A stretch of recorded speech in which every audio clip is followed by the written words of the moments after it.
Greetings everyone, and welcome to what I'm going to probably call a Poundland special, but is a little bit different. So today we are going to be looking at a selection of Starlink Battle for Atlas figures. Now, if you don't know what this is, it's very similar to something like Skylanders or Disney Infinity, if you're familiar with those.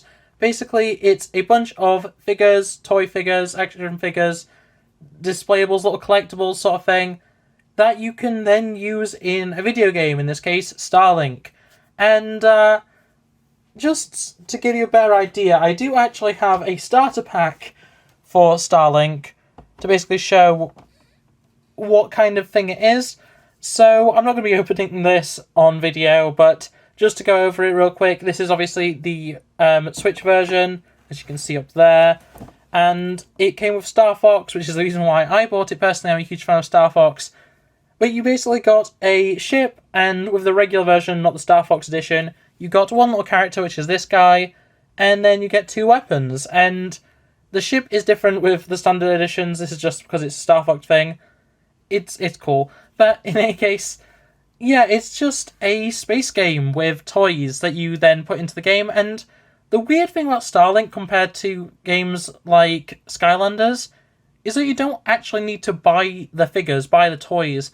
You can actually just pay for them in-game. So just have them digitally. You don't have to actually buy them physically, which always seemed weird to me because the prices were the exact same. This wasn't, it wasn't cheaper to buy them digitally or anything. You basically just paid the same price for a digital version of something you could have physically. I didn't really like that, and honestly, this game isn't that good beyond... I like the Star Fox campaign. I tried to play the actual base game campaign. Not very good. But this isn't a game review channel, so I'm going to move that out of the way. And I'm going to bring in what I showed at the very start. So this is a pilot pack, specifically for the character Carl. At least I assume that's what it is. It says Carl Zeon, I guess. And he's like a lizard character in a spacesuit.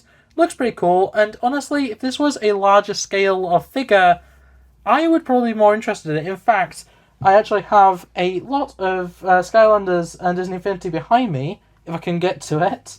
I just have a chest behind where I review these. I'm going to grab a figure from each. I've grabbed two Disney Infinity figures, that's great.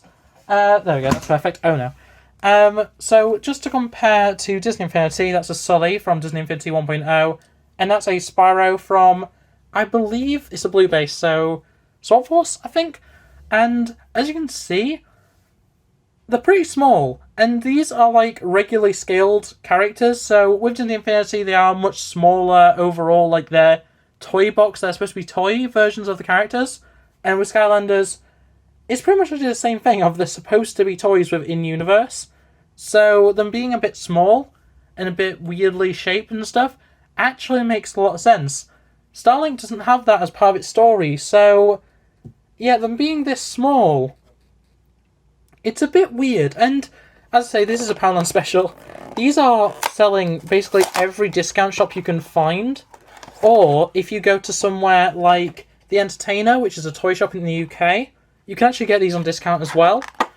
And I picked a lot of these up from, I want to say it was Pound... It was Pound something. It wasn't Pound World. It was one of the other ones, one of the like off-brand ones. But honestly, these things are actually pretty neat. They look good. Like, they're well detailed. They have some really nice, like, detailed paintwork, especially compared to something like Disney Infinity, which was very basic. And the sculpts are actually really nice. And if you're wondering about the stand, you can't remove it from it. It does have a little microchip thing that plugs into the spaceship. It's an interesting little thing. There's a little chip at the back of it, I think. I'm not really sure. I don't really know how it works completely. I understand how Skylanders work, and I'm pretty sure it is the same way, but I'm not certain because these uses a little plug-in chip. But yeah, the little figurine is actually quite nice. If these weren't original characters, if this was like a Disney Infinity situation, these would be pretty cool. If they'd done more than just Fox McCloud for the Star Fox stuff, I would have probably bought a lot of these, because they're really nice little collectibles. And as well as the pilot packs, you also had weapons packs, which are the same sort of thing. You get 2 of them with the base pack, and then opening this up, you just get 2 more. And there's a ton of these. I could have bought way more, but I just thought I'll buy a nice selection just to vary them out for the video. Because, honestly, I wouldn't buy these if it wasn't to make this video. And also, they have been kind of just sat around for a little while. I haven't, you know, I've wanted to make this video for a good while, and just haven't. But yeah, the weapons are very, very nice. Like, if this was for something a bit more noteworthy, I think these would be really nice little add-ons, especially if you have the different ships, which I only have the ship that came with the Star Fox pack, so I don't have anything else to show. But these are nice little weapons, and they all have different abilities in game and stuff, so they are pretty neat. This one's kind of like an engine, pretty interesting. Kind of looks like a chainsaw on top. It's a very odd mechanic of being able to swap weapons on your spaceship, but like, it is pretty cool. I do like it. We do have, I think we have 2 more pilots, and oh no, we have 2 more weapons and 1 pilot. So this one is Razor LeMay. Opening this one, this is a female character. So as I showed in the starter pack, you get a male character, and then on the Switch you got Fox McCloud as well, which is an animal character. We just looked at the alien type, and then we also have the human female characters, which I will say the humans don't work as well in this scale. I mean, you can see the eyes are just kind of whited out. There's no real detail to them. I mean, there are some nice bits of detail, like that tattoo. Pretty nice. The gloves are well done, I'd say, personally. You've got nice detailing on the, is it the shirt or is it a jacket? Like the vest shirt, I'm not really sure what it is. And overall, like, it does look pretty good. Same standards before. Very nice little figures. I like the white hair on this one. And there's even a guitar in the back, which I didn't even realise. That's actually pretty neat.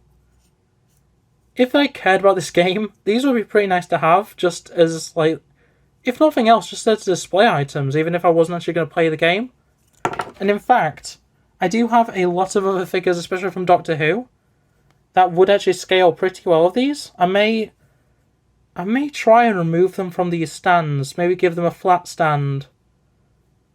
That's definitely an idea. I do like these figures. I think they are really nicely detailed, and especially for the scale, you could easily fit one of these into like a model train set sort of display, which I don't have personally, but that kind of scale where you definitely could. I'm trying to think if I have anything. I'd only have Warhammer stuff to compare it to, which it would be about, I think a Warhammer figurine would be slightly bigger, but would have slightly different proportions, so keep that in mind if you're interested in picking these up. I say, I think I got these, I think they were like 70 pence each, and when you gain this much detail, whether you care about the game or not, they're actually quite nice if you think the designs are pretty cool, which I personally do. Looking at the final 2 weapon packs, I think basically I got the matching set to these, and then I think I got the matching set to the ones that come with the starter pack, so let's open this one up, have a look at the details on this one. The packaging is actually pretty decent, pretty easy to get out open, in all fairness, like especially compared to some stuff that I look at. And so yeah, this one is kind of like to match with this one. They have different looks, but they have the same overall aesthetic. That's pretty nice. I like that. This one's got like barrels on it or something. Maybe this one's more of a heavy weapon, whereas this one's more of like a long range. This one looks like it'd be a laser, whereas this one looks like it's more of a, pulse. I don't know, I'm just making things up, honestly. And then this one, which I think matches with this one from the first pack. They're the same, like... All these have the same symbol on them, except for this one has a different symbol. So I'm thinking maybe this one isn't actually to match with that, but in any case, this one's probably my least favourite that we've looked at. It's a bit basic. Once again, this one's kind of like... I could see this sending out like a circle of energy or something. Pretty neat. And then the final pack that we have is a bit different. This one, as I say, kind of matches more with what you get in the starter pack. But I tried to get ones that, like, related to each other just because I didn't want to just get random ones. There were a lot available, and I just kind of got ones that I thought were interesting or kind of matched as a set. That's kind of difficult to get open. Okay, I was saying nice things about the packaging, but this plastic is very sharp, and I can't get this one out because I think you might be able to see it. I've actually cut myself on the plastic there with my thumb, so that's very nice. This one won't come out for the life of me. Oh, there we go. That was way more effort than it was worth, but yeah, this one's pretty interesting. I do believe this one is part of a set from the Star Pack. Yeah, no, this one very much looks like it goes with this little artillery one. Like, the colours are different, but like the general aesthetic seems to be very similar between the two. I quite like that. I think what I've done, the colours are flipped between these. So this one with the orange kind of goes with that, and this one with the blue kind of goes with that. But, like, in terms of design, like this Gatling gun looking one, very nice, actually. I quite like that. Some of these I might repurpose into, like, Transformers weapons or something like that. Maybe repaint them, make them into Iron Man weapons and stuff. Pretty cool overall. I'll say this one's like a Gatling gun. Very nice. And then this one's almost like a rocket booster. This one looks like a spaceship in itself. You've got like a rocket booster at the back. It's aerodynamic. I assume this is probably the front of it. This is probably where the blast comes out of. But yeah, I think overall these things are actually pretty neat. It's just unfortunate that the game was kind of meh. But as I say, like, these are very cheap figures. You can get them pretty easily in the UK at least. From various different retailers. So, yeah, Entertainer and B&M Bargains I've seen them in. Home Bargains I've seen them in. You can get them all over the place. Smith's Toys, I know, had them for a while. My local Smith Toys anyway. All at very low prices. You can get them for about, £1 for the characters, for the pilots. So if you're interested in the figures, I'd definitely suggest it, but really that's all there is to say about it. Just one more time comparing them with the other types of Toys to Life. I'll just angle the camera down a little bit. Yeah, they're considerably smaller. Like, even compared to Spyro, who's a small Skylander, that's pretty small. I mean, they're nice. I like them. I think if it wasn't for the fact that this game wasn't very good, I think I'd have as many of these as I have of Disney Infinity and Skylanders, because I have way too many of both. And I only have, these are the first Starlink stuff that I've actually bought since I got the starter pack. So I might actually go back and try the game again. It's not something that's high on my priority list, but I did enjoy the Star Fox storyline, and having different characters and stuff and different weapons could actually make it a lot more fun. So yeah, I think on that note, that's where I'm going to leave it. So thanks for watching, like, subscribe, all that jazz, and I'll see you next time. Bye!